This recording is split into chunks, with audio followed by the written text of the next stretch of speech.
up here, but thankfully we have a QA here. Perfect, absolutely perfect. And here we are on the loop stage behind. Excellent. Yep.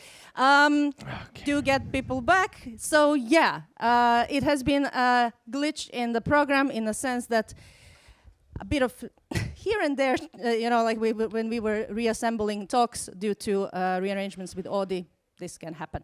Anyway, next, our wonderful speaker from Red Hill Games, and big shout out to Red Hill Games because they are one of the amazing supporters of We Love Games from the very first one-day seminar we had 5 years ago, where Katja was actually one of the keynotes. So big applause for Red Hill. Thank you. And today we have Alexandru, Gospodin, who is going to tell us about the importance of in-house QA, which, by the way, we really officially need now in We Love Games as well. So, Alex, Let's stage make is a yours. gira for it. Absolutely. Hello, my name is Alex Gospodin.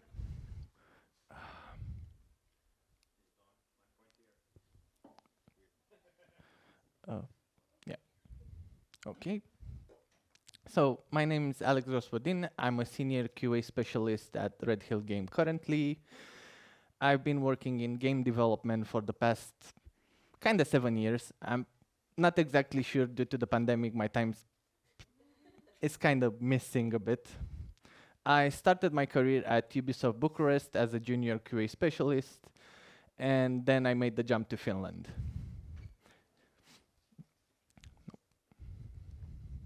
Okay. So today I'm going to talk to you about the importance of in-house QA, but I'm not going to go at it like I'm trying to sell you something or that I'm trying to discredit outsourcing companies. We work with a lot of outsourcing in my day-to-day job. I have a lot of friends that are actually outsourcing QAs now, and the point of this presentation is not to discredit them or to try to sell you our services as in-house QA. So as a brief summary of my talk, what is an in-house QA team? The benefits of an in-house QA team, how it fits into game development, and lessons learned and best practices, as well as, since it's missing from this slide, since I didn't have the final variant, how it actually works in a small example of how it actually works in practice. So, okay. What is an in-house QA team? An in-house QA team is a team part of the same company that is specialized in defect verification, implementation validation. Basically, when a designer comes with, this should do X, we come and actually try it in-game if it does what the designer actually intended for it to do, as well as check if it doesn't do other unintended things that the designer didn't think of. Like, a good example would be try to fish off the wing of an airplane while in a co-op session.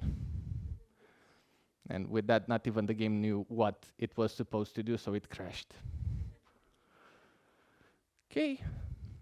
General testing needs, and also usually an in-house QA team is involved in a project from the early stages of its development, like at least from probably planning or prototyping phase, because we come with benefits as risk awareness or how the feature you're actually trying to implement actually fits into the whole overall project. Okay, the benefits of in-house QA team, to tie into the previous slide and the general testing needs, we basically, the first thing we do, or at least the first thing my team does when we get a new feature announced that we're getting to develop, is to start creating documentation for it, be it checklists, be it processes, when should we test it, what should we focus on testing now. Like, for example, if you're making a level, the first thing we should do is test the level layout, then test the lighting and everything else, because usually it's a bit a pain to test the layout after people have built in the lights, because that may need to rebake the lighting and readjust the lighting based on the fixes and the changes to the layout. And it's a whole debacle that takes a lot of time from people. Better and early issue reporting.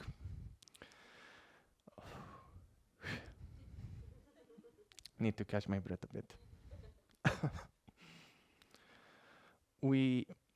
Since we get our hands on the build or even on a shelf of a feature as soon as possible, we can point out the defects even before like the code for what you're trying to implement is submitted, because we can pull the shelf immediately or pull like the latest data and test it before you send it to, I don't know how other companies do, but we have like code review done by another peer of the engineer that's responsible for programming that part.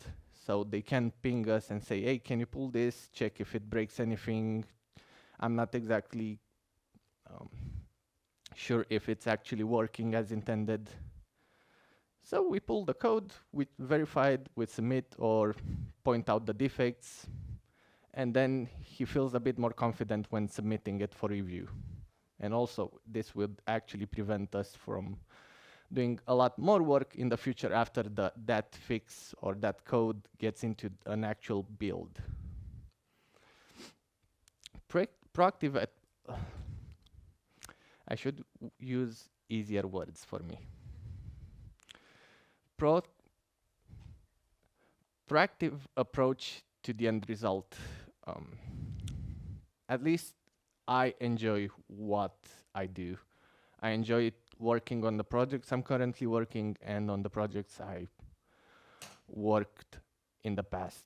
And usually that leads to me being always involved, always pointing out like this is not working or this will not look good for the players, even though it's functional and based on my job description, it's functional, then I shouldn't submit a bug. But when it gets to the hands of the end user, it doesn't look good, it doesn't feel good, it doesn't play out well. So we try to point out those things, we do balancing runs, we try to help the designers and the developers as much as possible and try to be always involved, not just from the, okay, let's verify that this is implemented like this, or let's just run this checklist of tests, we didn't find any issues, okay, ship it, and not care about the end result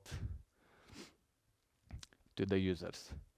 And the last point that kind of ties into the previous slide with what we do in-house is that we facilitate better communication with the outsourcing teams, because usually, depending on the project, some projects are huge and you can't cover with an in-house QA team. Like we are 9 people, we cannot cover a full-on game by ourselves. So we hire outsourcing teams. But since we already have the documentation and the processes set in place, we already are in the early stages, have been involved from the early stages and know the features by itself, we can help answer their questions, avoid the outsourcing team submitting bugs that aren't bugs, but they do not understand how it's supposed to function, and make sure that everything flows well between us.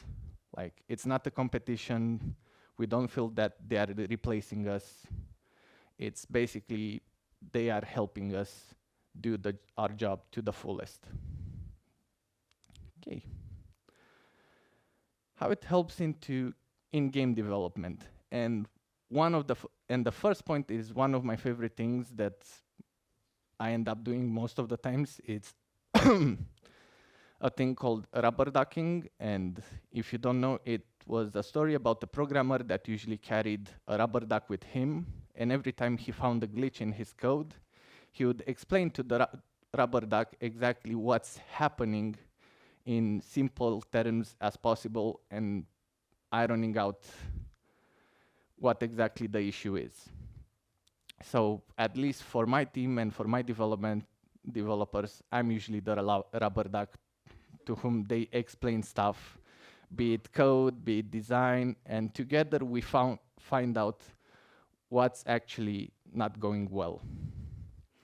Risk awareness, since we're always in the build, always playing the game, always trying the game like as it as a full product and as a complete product compared to, I don't know, maybe your company is split into cells that each of them develop some part of the game, but they're not that aware of how everything should mesh in together.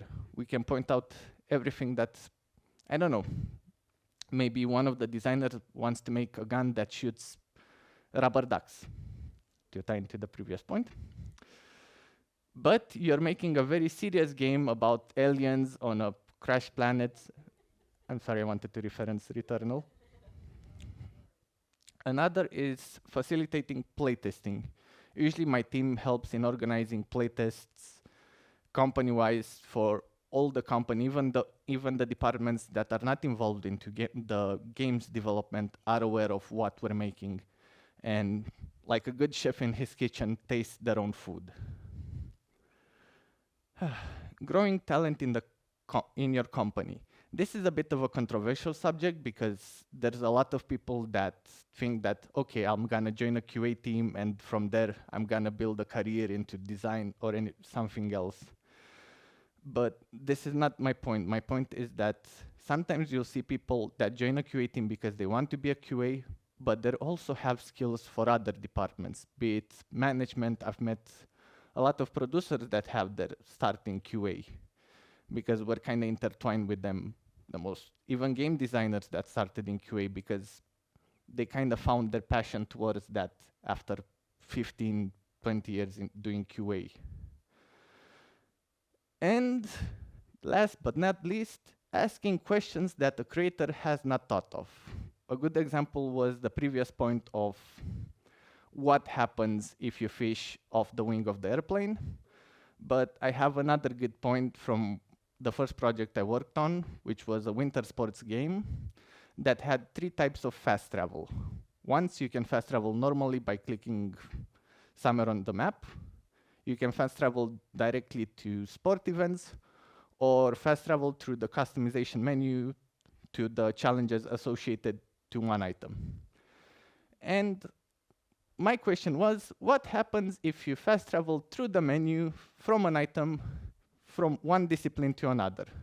And most of the times it ended up with the character using the costume, like for wingsuit, but actually using the animations and the movements for snowboarding. And we tend to ask a lot of questions like that. At least in my experience, no question is too stupid. And now we get to lessons learned and best practices. One that ties into what I mentioned earlier with risk awareness is to always tackle risks first.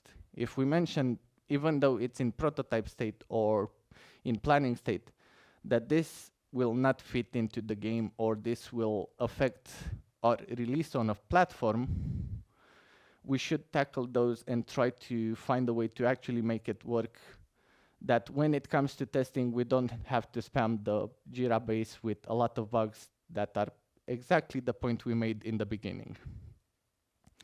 Create a culture of playtesting. At some point, my lead had a wonderful presentation about this, to how to not enforce, but how to nurture the culture of playtesting in your company and get everybody to try your game and get everybody to be excited about the stuff you're working on, even though they're not actively working on that thing. Like we have our colleagues in HR that are actually now attending playtests with us.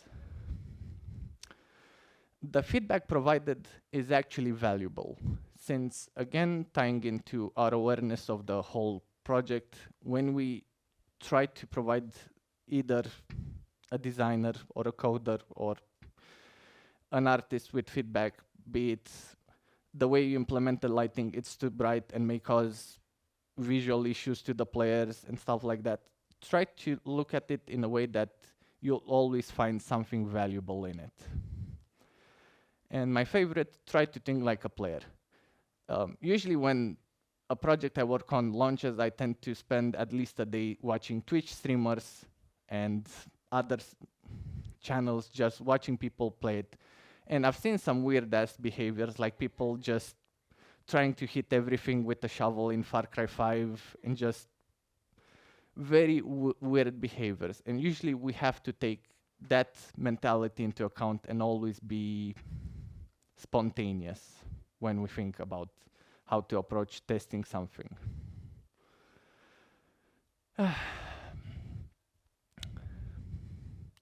And this is the last one of blah. Whew. And this is kind of how it works in practice, or how it works in my day-to-day job. We start by organizing playtests. Usually when a feature is almost completed, we start playtesting, getting feedback, because not everybody in the company is either a pro player or even interested in the genre of game you're developing. So maybe you'll find some value in their feedback. That's why having those playtests is so important. We bring forward user-facing concerns. This is one of my not pet peeves, but one thing I do with passion, because sometimes, I don't know, we had an issue that some lights that were being implemented, they were looking good in process, but if you spend time playing that game mode with those lights in your eyes, your eyes start hurting. So I had to go and discuss with our tech artist, and can we tone them down a bit, like just a bit, make it easier for people to see and play, and actually play it for a longer time. Provide informed feedback on the overall feel of the product. We currently are doing balancing passes for the project we're working on, and try to make the designers aware of like how it actually feels in practice, how it actually feels from people from varied skill levels. I try getting my more skilled colleagues to perform this. I'm not the most skilled player, but I have some colleagues that are. And I try to get them to actually provide overall good feedback and overall like as much data as possible for the designers to maybe tweak a bit the end product and actually launch something that's both great and satisfying to see people play. And we make sure that the game or feature ships mostly free of defects. It sometimes happens that some defects will be missed and some issues will end up on the market, but usually there's like, it happens 1 out of 5 times, even though if you look at your user base, that 1 of 5 times is like 10 out of 50 and so on and so forth. But we try to make sure that the game is playable, that the users will not find the most obvious, and usually if they find something, it's something very isolated and very complicated to get to. Thank you very much for listening to my talk. This is one of my favorite bugs from our previous project 9 to 5, the huge guns. And time for some Q&A. If you have any questions, if you have any asks about the presentation. Thank you. We have already a few hands up, but just like if you don't want to ask like this, so put it in Discord. Hello. I don't know why I stand up, but yeah. So the question is, I have 2 questions. First of all, you are QA people, and your job is kind of boring. So playing the same game over and over and over and over again, how do you motivate yourself when the poo hits the fan? Because you don't always play it the same way again and again. Like you try to approach it differently with different mentalities, even though, yeah, it gets repetitive at some point. That's why, thank God, we have like multiple tasks at the same time that are available, and we can jump back and forth and do something else. But overall, I don't feel the repetitiveness doesn't pay off in the end. Like, Also, you have to have a bit of self-hate to do this. I guessed so. So second question, do you have an actual rubber duck at office? I don't think so. We had a You should get it. It's your thing. Make it a mascot. I think we. Oh, and, exactly. That's what I'm talking and about. we should have a inflatable flamingo. You could do better than that. But thanks. Point It was taken. awesome. Kiitos. Thank you. Thank you. All right. Here we have. Hi, you said that when you do QA, you make sure to that everything the designer created is implemented, so the game feels as it was intended, and everything the designer did not intend to do does not exist in the game. But what if during QA you actually realized that the bug could be a feature? Were there situations like that? And you went to the designer and like, we should implement it or something. We try to push the implementation of stuff like that, but it still remains at the decision of the designers and the stakeholders that are higher up. Like maybe getting a bug to become a feature will take too much implementation and it may need to be fixed for this release, but going forward, it can be turned into a feature. Okay, any other questions? We have more. Yes, and also, as said, keeping an eye on Discord. Hi, Olli Hälikkä from Zoan. When you're organizing play tests internally, externally, wherever, do you feel it's better to sort of define and give instructions to the testers on sort of what they should or could focus on, meaning test this and try this out, or having sort of a more free-form approach to it and just giving them that liberty to do whatever they want and see what comes up? It depends on the intent of the playtest. Like if we're focusing on a specific feature, yeah, we'll have a bunch of instructions. Please try this out. Please look at this way. And if we try to get specific feedback for a certain feature, we try to give as many useful instructions as possible. But sometimes we'll actually have playtests where we actually just play the game as normal players will play it. Like try to be as casual and as normal as possible. It kind of depends for the intent of the playtest. All right, we have someone. Okay, when playtesting, because there was someone typing, so I was waiting. So, when playtesting, are you trying to play the game as you normally would, or specifically trying to break the game? Or does this breaking the game come so naturally for you?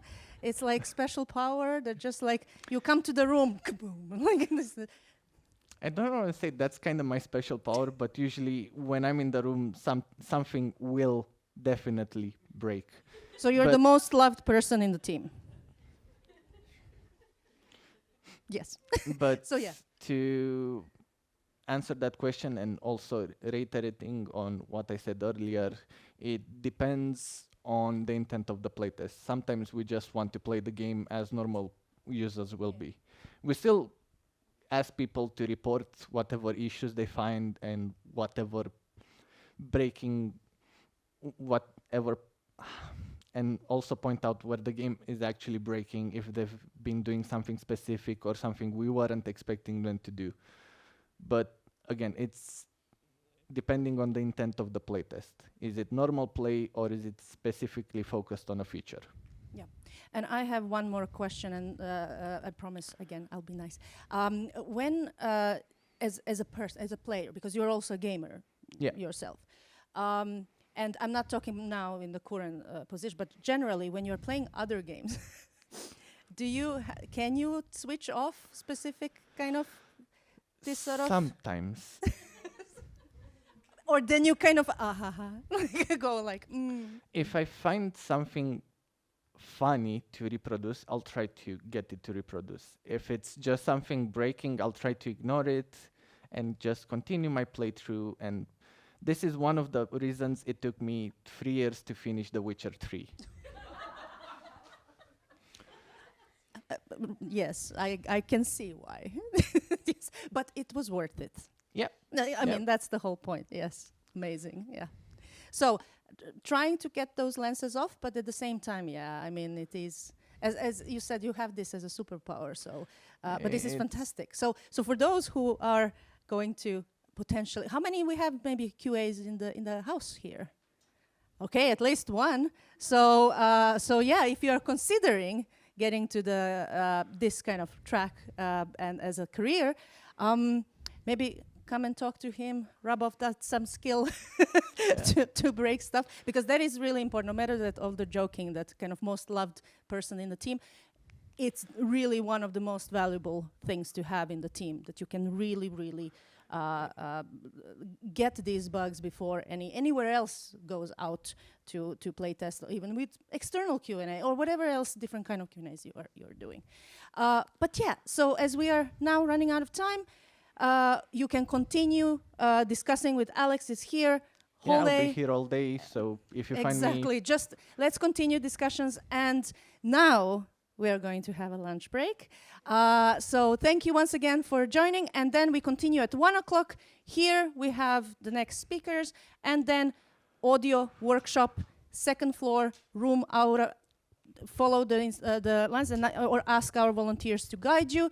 Rob has prepared some incredible stuff. You really want to go and see those props. As said, go, just do it. Thank you so much.